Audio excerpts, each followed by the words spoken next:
right? And the other one is a Roman, I think, I don't know, but it's the question is he going to be another one, right? But you're right, it's like the world looking at his actions towards the Philippines, because when America, after the Spanish-American War, and America finally gained the Philippines, we were purchased with, I think, $20 million. So, binenta tayo ng Spain kasi of the threat, if they will not sell the Philippines, the war will continue. And the war will eventually reach the shores of Spain. So it was agreed that we will be sold. Now, of course, like any other empire, Japan, Germany, Russia were actually around the area, getting ready to occupy the Philippines. Okay? Getting ready to occupy the Philippines. Germany was interested. Again, Japan was interested. Russia was interested. There's the scene, there's the Japanese-Russian War. When that happened,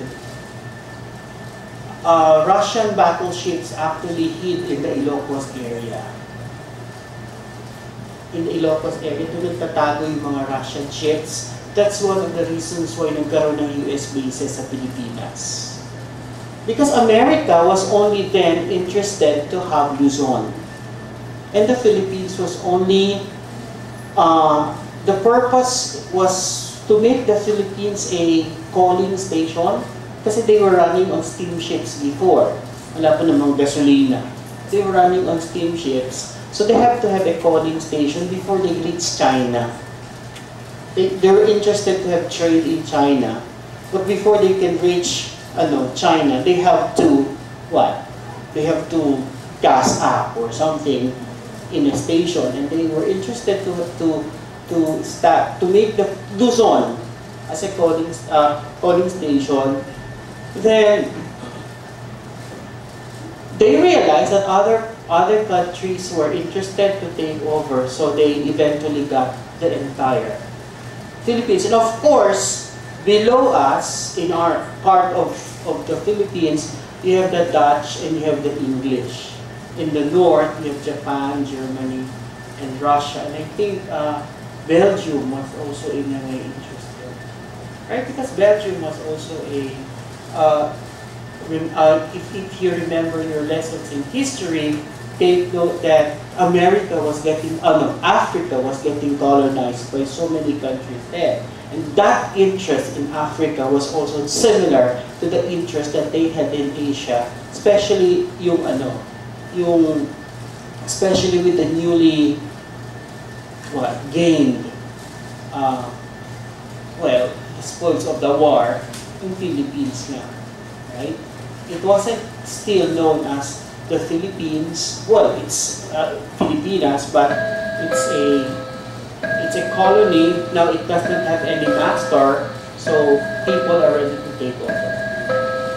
And of course, America decided to take everything.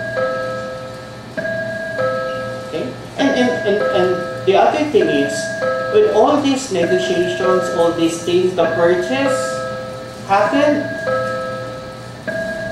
they did not put into consideration that people were actually living in the islands. It's like looking at a map. Nakikita mo sa map, you see the drawings, right? But you'd never realize na may tao pala dyan. So when they bought the Philippines, they bought they bought the people. That's why may book doon, during that time, ang title ng book is Our New Possessions and its People. O diba, parang accessory lang tayo doon. And we became objects of curiosity. That's why Filipinos were uprooted. Igorots, Ipugaos, people from Zamboanga, people from all over the Philippines were uprooted from their places, and they were brought to Missouri, St. Louis, for the 1904 exposition. Filipinos were displayed there, Then, after the display, we don't know what happened to them anymore. Many of them just died because it's cold. Right? And they're not ready for that kind of life. Many of them just died there. Okay? So before actually the deluge of nurses to America, there were already Filipinos in the States brought by force. Some of them went earlier through the Spanish trade, riding the galleon. Okay?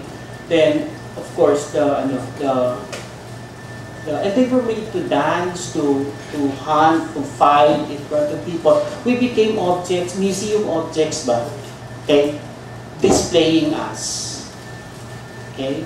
And we were called really new possessions. So, it's like, something that you can get used because we are just possessions. So we were treated, if you're sad that Africans were treated in a very bad way. Did you watch Australia? Yung sine, the movie, diba? Very bad treatment of the Aborigines got a very bad treatment from the British. That's a similar treatment that we got from the Americans. And the experiences of Nala, for instance, he was called Creamy, right? Because he's neither black or white, because his dad was black and his mom was, his dad was white and his mom was black. That's the same discrimination that mestizos actually got before. But now, in the Philippines, if you're mestizo, it's good, right? In Mexico, if you're mestizo, it's not good because it's mixed breed. But in the Philippines, if you're mestizo, pwede kang pang-artista. Diba? Of course, if you look like Manny Pacquiao, you're a very good fighter. Okay? Pwede ka na rin mag-artista. Okay? Okay? Yeah. There is this essay. I think it's a very well written essay. The title is Photography Essay. I don't know if you read it. Photography essay. Okay. So basically, what it tries to say is that whenever the Americans in particular took pictures of Filipinos and objectified them or lowered them as to objects of science, and this was a point that you stated in your answer to the previous question. So the author was trying to point out that this objectification and basically taking pictures, their pictures were being taken without their permission. So in that way, as you could say, the position of power was